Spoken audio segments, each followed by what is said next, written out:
नमस्कार, तुझं स्वागत आहे विल्डरनेस विथ वैभव मध्ये. आज आपण जंगलात फिरणार नाही आहोत, आज आपण जंगलाच्या आत लपणार आहोत.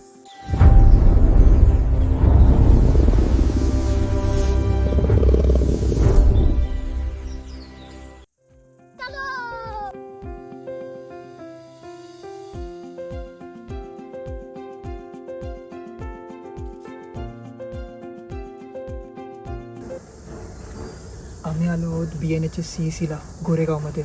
आम्ही इकडे अर्धा तासापासून बसलो आहे, न हलता न बोलता.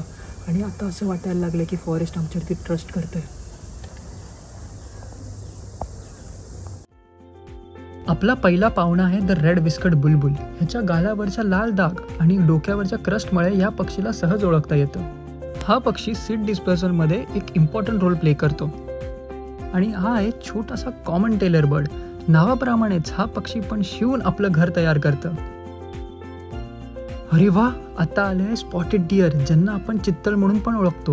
Water hole like this are lifeline for wildlife, especially during the summer season. हा आहे व्हाईट थ्रोटेड किंगफिशर.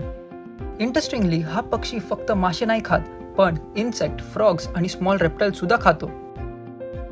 शांतपैकी पहा, आपल्या समोर आलाय ओरिएंटल मॅकपाय रॉबिन. कामली पाणी पितोय. पण थांबा, एक हनीबी त्याच्या जवळ येते आणि एका क्षणात अटॅक. अँड मला समजलं नाही काय झालं, but wild life never stop surprising you. आणि हा आहे आजचा स्पेशल व्हिजिटर, द एम्ब्रेल डाव. याच्या मेटलिक ग्रीन विंग्समुळे हा जंगलातला सर्वात सुंदर पक्षींमधून एक म्हटला जातो.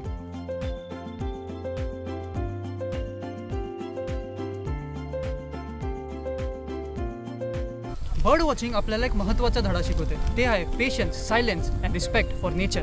If you enjoyed the wild life experience, don't forget to like, share and subscribe to wilderness with Vaibhav. आपण पुन्हा भेटूया एक नवीन एपिसोड बरोबर. Until then, stay curious, stay wild.